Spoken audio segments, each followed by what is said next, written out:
16 اثر فاخر معماری ایران که همشون جمع شده توی دستبند. میدان شهرداری رشت نماد قلب تپنده گیلان.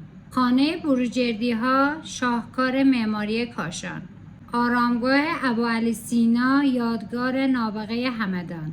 پل خواجو تجلی زیبایی اصالت اصفهان.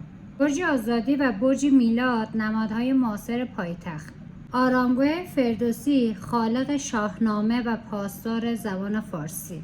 مقبره الشعراء تبریز مأمن صدها شاعر ایرانی. ارگ کریم خان نماد قدرت و استواری شیراز. آرامگاه کوروش کبیر بنیانگذار اندیشه‌های ایران بزرگ. باغ دولت‌آباد شاهکار باد و خاک یزد. آرامگاه خیام در زیرین کار نماد فیروزه شهر نیشابور به زیبایی و مینیاتوری کار شده. گنبد لیشته استان کوکیو و بویراحمد. پل ورست نماد شاهکار مهندسی البرز در استان مازندران. دروازه ملل ورودی پرسپولیس نماد شکوه هخامنشیان.